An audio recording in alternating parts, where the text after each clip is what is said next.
Tout à l'heure, Blaireau a parlé d'intellectuels organiques. Ils sont pires que les intellectuels alimentaires. Et là, s'il vous plaît, je vais taper dur sur mes collègues à l'université. Il m'arrive parfois de rêver d'être président de la République, ce n'est pas interdit. Vraiment, tout ce monde-là, je n'ai pas qu'à l'université. On donne les crédits de recherche, qu'ils fassent la recherche. Parce qu'ils sont très nocifs. Des gens, des référentiels intellectuels de la société, je dis bien, mais parfait, ici, quand je parle l'eau dans la bouche. Parce que le moment venu, on a la reddition des comptes, hein, que les gens ne pensent pas que ça va s'arrêter là. Je l'ai toujours dit sur les plateaux de télévision. Le moment venu, les gens vont rendre des comptes. On est momentanément fort. Parce que ceux qui sont momentanément faibles, avec la théorie de la circulation des élites, vont émerger et vont demander des comptes. Professeur Jean Calvin Abayounou, le premier sujet qui nous intéresse ce matin nous amène à faire un bilan ou alors à poser un regard sur l'entourage du président de la République concernant ses 42 ans de pouvoir du chef de l'État. Je disais en ouverture que deux thèses s'affrontent entre ceux qui pensent que l'entourage du chef de l'État ne l'a pas suffisamment aidé au niveau de l'atteinte des résultats et d'autres qui pensent malheureusement, entre guillemets, que c'est le président de la République, son Excellence Paul Biya, qui est véritablement le seul responsable. Moi, je vous pose la question de savoir si l'entourage du chef de l'État, Paul Biya, l'a suffisamment aidé au niveau de l'atteinte des résultats. Merci pour ce temps de parole qui m'est imparti par faire ici. Vous savez, ce que j'apprécie en vous, c'est que vous donnez toujours la latitude aux intervenants d'aller jusqu'au bout de la pensée sans les interrompre. Et vous ne faites pas de censure. C'est pour ça que je vous prierai de me laisser parler. C'est à ce que vous me donnez. Nous sommes 6. C'est à ce que vous me donnez pour la parole. Parce que ce ne sera pas le soutenant de professeur. J'ai conscience de ce que, comme le disait Paul Valéry, un philosophe français, la politique est là d'empêcher les gens de s'occuper de ce qui les regarde. C'est justement la raison pour laquelle, lorsqu'on détourne les gens de l'essentiel, il y a plein de dérives. Et c'est l'occasion pour moi de dire à M. Tuile que je suis d'avis avec lui tout au long de cette émission, parce que j'ai façonné un concept qui est celui de la République abîmée. On va en venir. Et vraiment, ma réponse sera d'une irréprochable clarté. Permettez-moi, parce que Prosper vous l'a dit, nous sommes des résistants palestiniens. Nous combattons depuis la et nous sommes déterminés à rétablir la vérité historique jusqu'à la mort. Parce que comme je le dis souvent aux uns aux autres, j'ai réalisé qu'avec ma posture, les Camerounais ont soif de vérité. Vous ne vous imaginez pas le nombre de Camerounais qui viennent vers moi, qui m'écrivent, qui me disent « Professeur, on vous encourage dans cette voie ». C'est la raison pour laquelle j'irai jusqu'au bout. Donnez-moi le temps de parole. Allez-y, professeur. Alors, j'y vais. Très bien. Moi, je distingue l'accessoire du principal. Certes, les collaborateurs du président de la République ont des missions bien déterminées. Ils doivent appuyer l'action du président de la République. Qui, conformément à l'article, à la Constitution, à l'article, on définit la politique de la nation. Et les autres exécutent. Ces collaborateurs ne sont pas exempts de toute responsabilité. Je vous prends 3 exemples. Comme la charité bien ordonnée commence par soi-même, notre secteur de l'enseignement supérieur, 20 ans d'incurie du ministre de l'enseignement supérieur. Les universités qui se meurent, je l'ai toujours dit, je ne vais pas revenir là-dessus. Son bilan est négatif. Est-ce que je me fais comprendre? La preuve en est même que ceux qui sont des référentiels intellectuels de la société, qui devraient décrire le phénomène, ont peur de parler. Mais moi, je le dis. Je n'ai jamais vu un président de la République laisser une ressource humaine, un organe, un pouvoir pendant 20 ans, sans résultat probant, qu'on maintient, et qui pousse même l'outrecuidance, en disant que Paul Biya et Moïse, vraiment mon frère Elimbi Lobe en face, qui connaît mieux la Bible que moi, il faudrait peut-être que les gens fassent très attention. Peut-être que le professeur... Voilà, alors oui, ça j'en viens. S'il vous plaît. Les arguments, je vous dis, faisons le bilan de l'université, il est négatif. C'est vainement que je recherche dans le service public universitaire ce qui marche. Alors tout ce qui intéresse Femme Ndongo, c'est nous parler de Moïse. Je vais le renvoyer aux Saintes Écritures. Exode 3. Versets 7 à 9. L'appel adressé à Moïse par Dieu, qui lui demandait d'aller sauver le peuple israélien de la servitude égyptienne. Ma question, une double interrogation se pose. Paul Biya est-il un appelé de Dieu? Je dis non. 2. A-t-il accompli sa mission? Je dis non. Et je vais le démontrer tout à l'heure. Donc je dis, il ne faudrait pas pousser l'outrecuidance plus loin. On va même au livre de Nombres, chapitre 20, de 9 à 11, là où Moïse a raté sa mission. C'est justement la raison pour laquelle Dieu l'a substitué à Jacob. Donc pour vous dire que nous maîtrisons la Bible, qu'on ne vaut pas la Bible au tort d'hasard. Pour me résumer, plutôt que de donner un coup de pouce au service public universitaire, vous venez chanter les louanges d'un individu, en clamant même haut et fort qu'il n'y a pas Dieu, il est le seul. Vous ne servez pas la cause de celui qui vous a nommé. Et comme je le dis souvent, Paul Biya finira par partir. Et ces gens vont le relier. 1. 2. Je vais dans le secteur de la santé publique. J'ai eu le bonheur, Prosper et moi, nous avons commencé à enseigner très jeune. Et nous avons une cuvée d'étudiants. Il y a un qui est ministre, le ministre de la Santé, dont j'ai personnellement assuré la direction du mémoire de maîtrise. Alors, quand le ministre de la Santé, dans une sortie télévisée, dit que nos plateaux techniques n'ont rien à envier à l'hôpital américain de Ney, à ce qui se passe aux États-Unis, je me dis, vraiment, est-ce que nous vivons dans le même Cameroun? Et je comprends pourquoi un jeune de son âge demande encore à ce que Paul Biya se représente, comme ce que j'ai lu dans la Léquier dernièrement. Appel à candidature à Paul Biya 2025. Et au-delà, allez à la place des fêtes de Kola. Vous allez voir cette banderole. Je me demande si vraiment nous avons affaire à des Camerounais normaux. Alors ça c'est le ministre de la Santé qui le dit. C'est le ministre de la Santé qui le dit, puisque c'est lui et qui est le patron de la santé entre guillemets au Cameroun. Certainement il sait pourquoi il le dit. Parfait, ici nous allons tous dans les hôpitaux. Moi je vais vous dire, il y a des gens qui meurent aux hôpitaux faute de plateau technique adéquat. De quoi est-ce qu'ils parlent? Toi, est-ce qu'un ministre ment? Je continue. Je dis bien, mais parfait, ici quand je parle l'eau dans la bouche. Je dis que ces ministres ont une énorme responsabilité historique. Parce que le moment venu, on a la reddition des comptes, que les gens ne pensent pas que ça va s'arrêter là. Je l'ai toujours dit sur des plateaux de télévision. Le moment venu, les gens vont rendre des comptes. On est momentanément fort.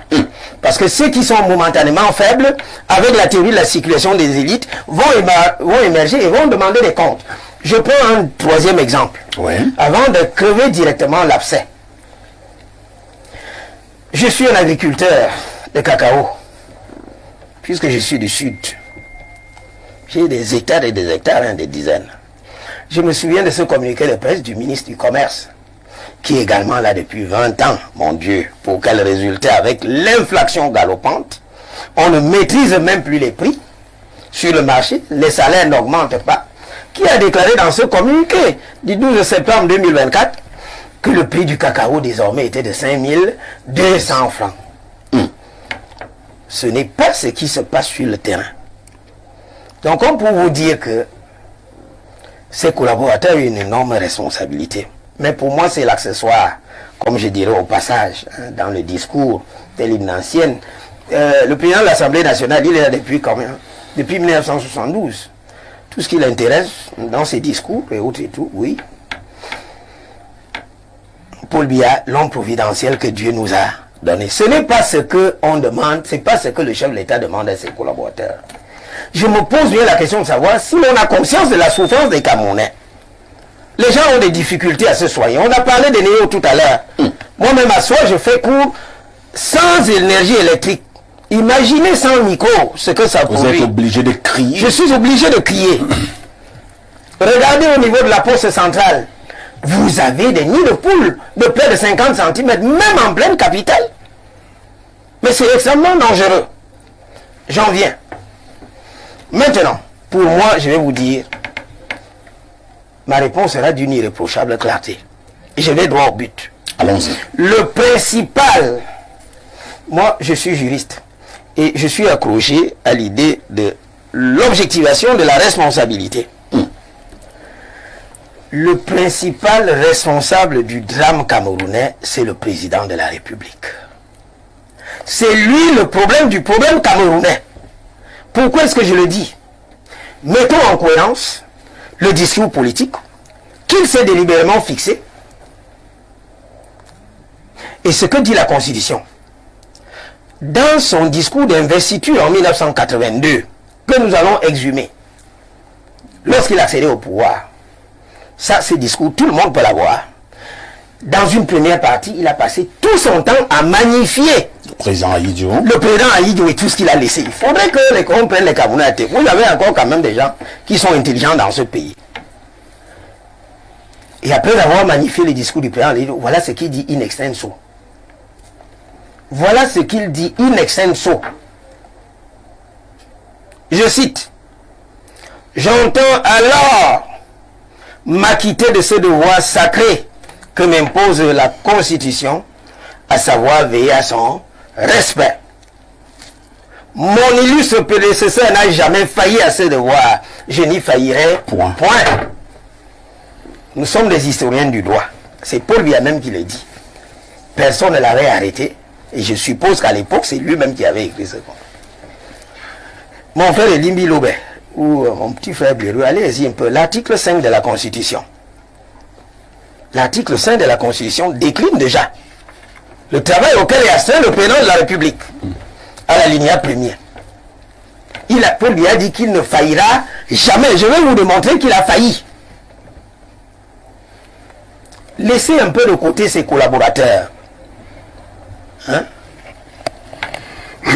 On est d'accord que la troupe est à l'image du chef. Tout à fait. La troupe est à l'image du chef. Voilà ce que dit l'article 5, alinéa 1er de la Constitution. Le président de la République est le chef de l'État. Vous savez ce que c'est un chef dans nos sociétés? Dites-nous. C'est celui qui est présent, que l'on voit, qui est au contact des populations et qui résout les problèmes. Question, où est Paul Biya? Moi, je ne le vois pas. Le président est au Cameroun. S'il vous plaît, parfait, ici. Moi, je vous parle de moi. Je sais qu'il est au Cameroun. Mais moi, je ne le vois pas. Il travaille. Je ne le vois pas. Vous êtes là quand il travaille? Vous le voyez? Ça se ressent. Nous voyons un peu partout, s'il vous plaît. Ça, c'est ce qu'on appelle, les anglo-saxons appellent les outputs. C'est-à-dire le résultat final. Savez-vous ce qui se passe avant? Le président de la République, je ne le vois pas. Il n'est pas au contact des populations. La souffrance est au quotidien. On ne le voit pas au four et au moulin. Mais le chef, il est où? Un chef n'est pas évanescent. Un chef est là présent. Nous voyons comment il résout les problèmes. Allons-y à la linéa 2. Il veille au respect de la Constitution. Je vais vous démontrer par deux moyens que le président de la République est le premier fossoyeur de la Constitution. Déjà de 1, il s'attribue le travail du Parlement. De 2, il n'a aucun respect pour la décision de justice suprême. Vous avez quelques... Je vais en venir. 1, il fait le travail du Parlement. Ouais. Voilà ce que dit l'article 26 de la Constitution. C'est le Parlement qui est chargé de dicter la loi. Est-ce que je me fais comprendre? C'est le Parlement qui est chargé de dicter la loi. Mais vous savez ce qui se passe? Je vais vous dire, en jetant un pavé dans la mare, au Cameroun, nous n'avons pas de loi. Prenez nos textes. Après l'achèvement du travail parlementaire, ces textes sont signés par le président de la République.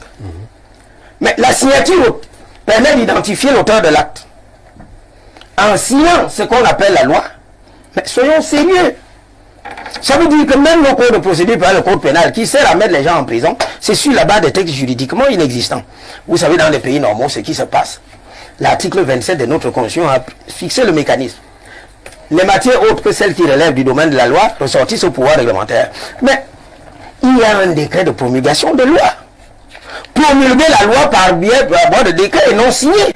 Vous n'êtes pas l'auteur. Moi, parfait, ici, je ne peux pas signer un arrêt. ni un jugement. C'est pas possible. Je ne peux pas signer une loi, je ne suis pas parlementaire. Tout ce que je peux faire avec mon bic rouge, c'est attribuer la note à un étudiant. Le président de la République n'est pas législateur. Il s'attribue le travail du Parlement. Il y a même pire. L'article 28 de la Constitution lui donne certes le pouvoir d'intervenir dans le domaine législatif par voie d'ordonnance. Vous savez ce qui se passe? Dites-nous. Il y a deux conditions. Cette intervention intervient, permettez la tautologie, sur des objets bien déterminés et dans un temps limité. Vous avez souvent observé que notre loi de finances est modifiée par ordonnance du président de la République. Alors même que le président de la République ne peut pas vous offrir la preuve de ce qu'il y a une loi d'habilitation. Trop de tricherie juridique. Allez, in fine, dans la loi de finances, vous verrez qu'il y a toujours un article, un loup dans la bergerie, qui permet au président de la République de faire. Non, c'est pas comme ça que ça se passe. Très bien. De deux, parfait ici. Oui, nous allons chuter. En 2002, le nouveau règlement de l'Assemblée nationale est adopté.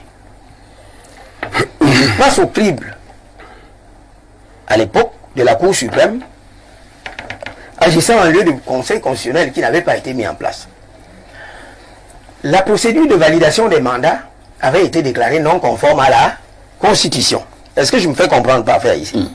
Elle avait été déclarée non conforme à la Constitution. Et l'article 50 alinéa 2 de la Constitution dispose que lorsqu'une loi est déclarée non conforme à la Constitution, elle ne peut faire l'objet ni de promulgation, encore moins d'application. Mais je vous assure que Paul Biya a promulgué cette loi, alors même qu'elle avait été invalidée par la Constitution. Comme pour dire quoi? Il a failli à son obligation de respect de la Constitution. Voilà là où je le prends. Et je prends un dernier exemple, vraiment assez symptomatique de ce pays, sauf à me dire que la Constitution est un chiffon de papier. La Constitution est le doigt mère qui lie l'action du président de la République. Il fait le travail du Parlement. Il ne respecte pas les décisions de justice. Et vous allez me dire qu'il n'est pas responsable? Allons-y à l'article 5 de la Constitution pour chuter, parce qu'il y a beaucoup à dire. Voilà ce que dit le Constitution. Le président de la République est élu de la nation tout entière. Ça veut dire que même ceux qui ne lui ont pas octroyé ses suffrages, quand il est élu notre président, on le lui accorde. Mais le Constitution dit, il incarne l'unité nationale. Parfait ici. Dites-moi, le Cameroun est-il un pays uni dans ses composantes sociologiques? Mais le tribalisme a repris des plus belles. Le tribalisme a repris des plus belles. Même entre les micro-communautés, chez nous au sud, que on voudrait faire croire comme qu'il s'agit d'une terre de sainteté politique. C'est-à-dire qu'il y aurait une correspondance absolue entre le sudiste et le RDPC, pourvu quand vous tenez un discours discordant, vous êtes un pestiféré. Moi, je l'ai dit, je ne suis pas du RDPC, et je n'entends jamais y être. Je préfère conserver ma posture de libre penseur. Très bien. Pour ceux qui fustigent même le RDPC, oui, stigmatisé. Regardez ce qui se passe au plan macro avec la guerre au Nozo. Les compatriotes anglophones. La paix n'est pas synonyme d'absence de guerre. La véritable paix est ce que l'on a dans les cœurs. Comme pour dire, pour chuter, il y a beaucoup à dire. Oui. Le Cameroun est une société fragmentée et fracassée. Le tribalisme a repris des plus belles. Le vivre ensemble, c'est un slogan politique que l'on veut forcer dans les esprits alors que la réalité est haute. Et je termine en disant, je n'y faillirai point. Voilà ce que la Constitution lui demande de faire. Le résultat, c'est lequel? Il a failli. Et de ce point de vue, je conclus, le principal responsable du drame camerounais, c'est le président de la République. Je dis tout à l'heure que je ne vois pas. C'est compris. C'est votre question et je vous donne ma réponse. Qu'elle vous satisfasse ou pas, c'est ma réponse. Je n'ai pas dit qu'elle doit me satisfaire. Elle vient réciter ce qu'on lui a dit de venir dire. Elle est responsable de rien. Chantal Roger, tu l'as dit tout à l'heure. Et qu'il a fait, c'est même une faveur que lui leaders de partis politiques viennent discuter avec des porte-parole parce qu'ils ne sont pas responsables. Ce qui vient sur le plan, on dit d'aller dire. Seulement.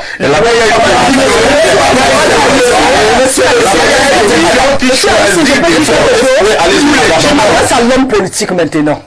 Monsieur Nkouvondo, ça fait 12 ans exactement, 13 ans que votre parti existe. Si vous baladez de plateau en plateau, c'est parce que vous êtes incapable d'avoir un porte-parole. Alors, lorsque vous parlez du RDPC, je veux l'univers, taxi, respectez le RDPC. Je ne peux pas exposer. J'assume mon talent. Même que. Lui, un taxi Yango. Avec fierté, vous n'allez pas. Vous ne pouvez pas partir du bâtir. Oui, mais je suis à la et je dis encore, j'ai beaucoup de respect pour les dames. Et si elle veut qu'on entre, non,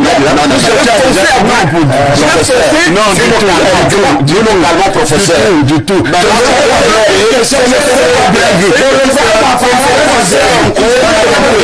Je me suis retrouvé un jour garé dans un véhicule sur la route de Mbalmayo, attendant que le chef de l'État passe, de 11h à 17h. Voilà. Et les Camerounais que j'écoutais montraient bien que l'entourage a aidé le chef de l'État. Parce que les militaires, la garde présidentielle passaient à côté de nous pour voir si nous respirions fort. Vous souffrez. Et nous étions, pour beaucoup, contents d'attendre que notre chef passe.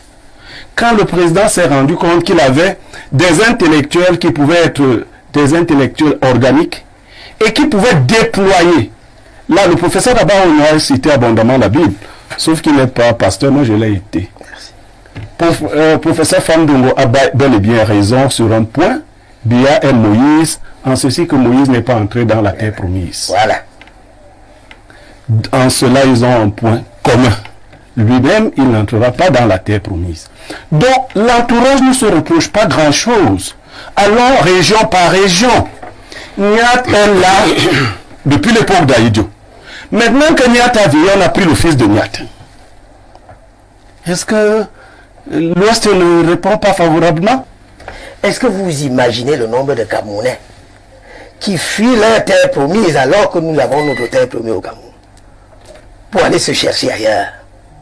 Ces gens qui se retrouvent au Canada, la diaspora, c'est pas tellement parce qu'ils veulent partir, c'est parce qu'ils ne respirent pas. Et les principaux responsables de cette histoire-là, c'est ceux qui nous gouvernent. L'entourage du chef du président l'a-t-il aidé à faire quoi?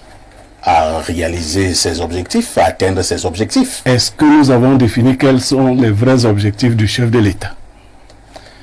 Il y a 2 semaines, un jeune au village m'a contacté pour lui rédiger une oraison funèbre. Alors, il m'a donné des informations sur son papa qui était mort. J'ai écrit un premier texte et il m'a dit que ça ne traduisait pas réellement qui était son papa. J'ai écrit un second texte, il m'a dit que le deuxième texte traduisait qui était son papa, mais n'était pas émouvant. Je lui ai demandé ce qu'il recherchait. Il m'a dit qu'il voulait que pendant qu'il va lire le discours, que les gens s'émeuvent. Qu'il y ait des moments de rire, qu'il aime écouter parler, des moments de rire et des moments de pleurs. Je lui ai dit, même si j'écrivais des choses qui ne sont pas vraies, mais il me dit oui. L'objectif est ici de mouvoir l'assistance. Donc, Elie Bilobe, pour savoir quelle était l'ambition du chef de l'État, vous ne la recherchez pas dans ses discours, qui sont écrits pour émouvoir. Recherchez l'ambition du chef de l'État dans ses prises de parole spontanées. Et vous découvrirez que Biya a répondu à 2 chefs d'État. Quelle est sa vision de la politique? Il a répondu au président français, le socialiste après François Hollande. Il lui a dit, ne dure pas au pouvoir qui veut. Mais qui peut. Mais qui peut. Première ambition du chef de l'État, durer au pouvoir. La pyramide. Deuxième, il a répondu récemment à Macron, je verrai le moment venu si je vais au village ou si je reste. Ça veut dire on peut vivre, on peut être président ad vitam aeternam et mourir chef d'État. Si vous prenez donc en compte la véritable ambition du chef de l'État et vous reformulez votre question, vous verrez que la réponse coulera de source. L'entourage du chef de l'État a très bien aidé le chef de l'État. Voilà. Dans son cible. Et cet entourage ne se reproche de rien. Chacun à son niveau a fait ce qu'il fallait faire. Ceux qui ont tenté d'empêcher la réalisation des projets du chef de l'État ont été sauvagement écartés. Madame ne se rappelle peut-être pas de l'époque où on a bastonné un opposant dans ce pays et on a appelé cela la fessée nationale. Souveraine. En 90. Biya a fait bastonner son aîné politique. On n'est pas sûr que c'est... Non, Biya a fait... Un acte d'une telle de gravité. Biya, puisqu'on en a parlé et personne n'a condamné, on a fait bastonner Samuel Eboa, l'aîné politique de Paul Biya, et on a appelé cela la fessée nationale. Et beaucoup de Camerounais à l'époque ont apprécié et ont même applaudi. Beaucoup nous ont décrit des situations dans lesquelles nous nous retrouvons souvent. Moi, je me suis retrouvé un jour garé dans un véhicule sur la route de Mbalmayo, attendant que le chef de l'État passe, de 11h à 17h. Voilà. Et les Camerounais que j'écoutais montraient bien que l'entourage a aidé le chef de l'État. Parce que les militaires, la garde présidentielle passait à côté de nous pour voir si nous respirions fort. Vous souffrez. Et nous étions, pour beaucoup, contents d'attendre que notre chef passe. Quand le président s'est rendu compte qu'il avait des intellectuels qui pouvaient être des intellectuels organiques et qui pouvaient déployer. Là, le professeur Abba, on a cité abondamment la Bible, sauf qu'il n'est pas pasteur, moi je l'ai été. Professeur Famdongo a bel et bien raison sur un point. Biya est Moïse, en ceci que Moïse n'est pas entré dans la terre promise. Voilà. En cela, ils ont un point commun. Lui-même, il n'entrera pas dans la terre promise. Donc, l'entourage ne se reproche pas grand-chose. Allons région par région. Niat est là depuis l'époque d'Aïdio. Maintenant que Niat a vieilli, on a pris le fils de Niat. Est-ce que l'Ouest ne répond pas favorablement? Vous avez les gens comme Tuile qui sont de l'Est.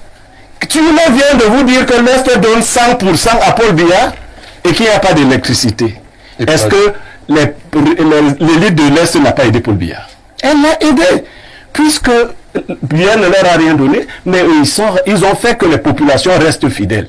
Vous savez, le phénomène de Stockholm qui fait qu'on commence à aimer son bourreau. Regardez chez les jeunes filles qui ont été violées. 80% d'elles commencent à éprouver des sentiments d'affection vis-à-vis du violeur. Ah bon? Et oui, ça s'explique. Elles commencent à dire que bon, vraiment, peut-être qu'il n'était pas si méchant, peut-être que si on l'avait bien encadré, et finissent quelquefois par tomber amoureuses. Dans le monde arabe, notamment au Maroc, il est dit que si vous violez une fille, vous l'épousez. Oui. Vous comprenez cette incongruité? C'est-à-dire, pour avoir... Donc, on nous a violés comme peuple, et on nous a épousés. Et bien, nous sommes allés en mariage. Vous avez des paroles choquantes. Nous disons simplement ce que nous disons. Et donc, moi, je suis gêné quand on s'en prenne à la dame qui a déjà une parole très facile, elle est très éloquente. J'ai difficilement trouvé autant de panélistes capables de montrer que le charbon était de couleur blanche. Elle l'a fait à la perfection. Donc, aujourd'hui, voilà l'entourage qui continue jusque dans la partie. Pour une fois, le RDPC revendique l'action du gouvernement. C'est donc une bonne chose. Mais le moment venu, si le peuple venait à se réveiller et à dire que l'action n'a pas été bonne, il ne faudra pas que le RDPC tente de se désolidariser en ce moment du gouvernement. Ce d'autant plus que 95% des membres du gouvernement sont des produits du RDPC. Merci Pierre Blériot, professeur Abba Yono. Avant que vous ne preniez la parole, lisons quand même quelques messages de téléspectateurs. J'ai subi une énorme pression au niveau du téléphone. Prenons d'abord le message du 213, c'est l'Algérie. Bonjour et bon dimanche à tous. Professeur Nkouvando, je vous rappelle que votre boss est un grand soutien du régime en place que vous critiquez avec acharnement. Mais il n'est pas mon boss. Mais attends, mais qu'on arrête ça. Je suis un élu. Et je suis un élu.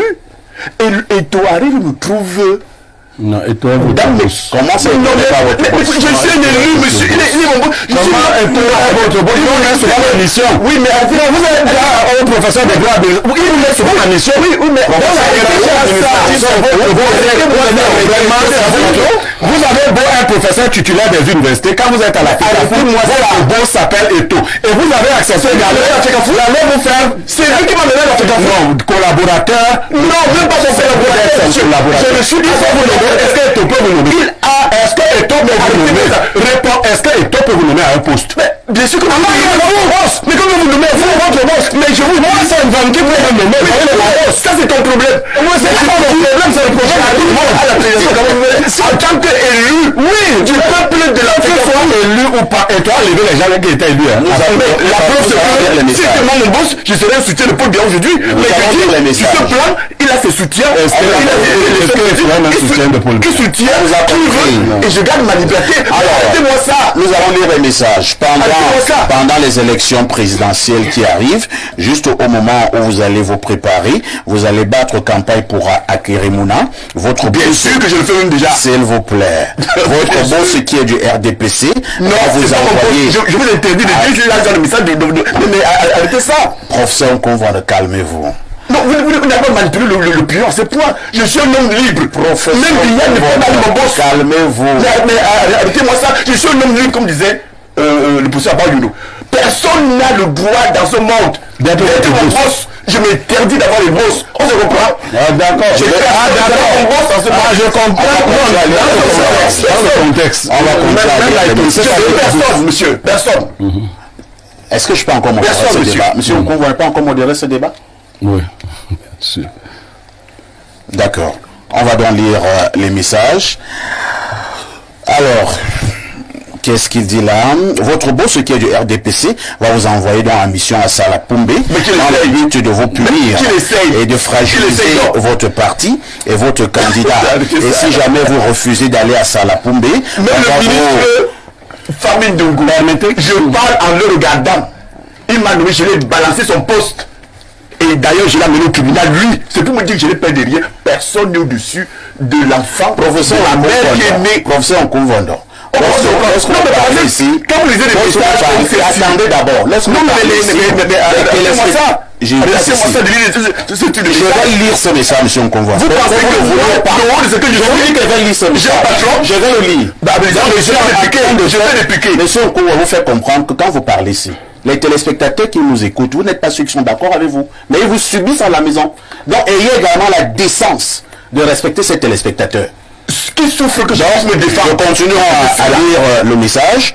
Il est temps de faire un choix. Soit vous choisissez de travailler pour l'opposant Akerimuna, soit vous travaillez avec votre boss du RDPC. RDPC vous a tendu un piège depuis des années, mais vous n'avez rien vu venir.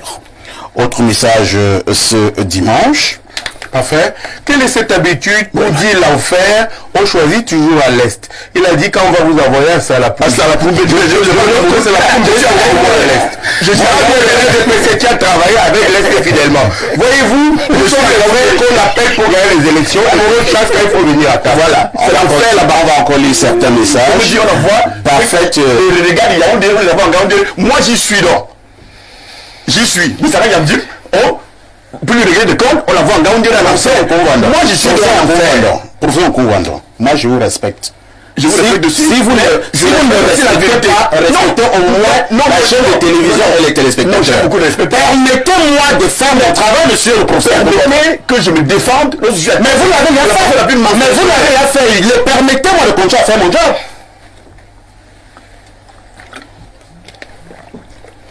Parfaite analyse de monsieur Blériot Nyamek. Bonjour au panel et à toi, le plus grand modérateur moderne des plateaux de télévision du Mboa. C'est Gabidjan qui envoie cette préoccupation. Bonjour, allons au plus 33. C'est un message qui nous vient de la France. Bonjour à vous, les génies. Parfait, Aïssi, toi-même. Tu es méchant, hein? Comment tu amènes la dame Ayopiste dans un panier à crabe? Oui, c'est passé ça, c'est un plateau à crabe. Hein? Oui, Bonjour à tous les panélistes. Je salue la présence de mon professeur Jean-Calvin Abayono qui provoque l'hémorragie intellectuelle sur le plateau et qui distille l'évangile juridique applicable au Cameroun, au commun des mortels. Merci de me lire. Bonne dégustation à vous. Autre préoccupation ce jour, nous prenons donc ce message. Bonjour Perfecto, s'il te plaît, demande à monsieur Nkumvondo de se calmer. Quand il fait le débat, ce n'est pas fluide. Autre préoccupation ce dimanche. Bonjour le plateau, vous-même vous voyez comment les femmes souffrent avec ces hommes à vos côtés. Je ne comprends rien à cause du professeur Nkumvondo. Merci. Autre message ce matin, quand on vous dit que tout va mal, vous dites que tout va bien, un pays où les besoins basiques sont une denrée rare. Désolé, mais ça fait un peu villageois d'avoir l'électricité et d'en profiter un peu, avoir de l'eau et en profiter un peu, être riche et de vivre comme un pauvre. D'après vous, comment ne pas avoir l'intention de quitter ce pays? On veut vivre autrement.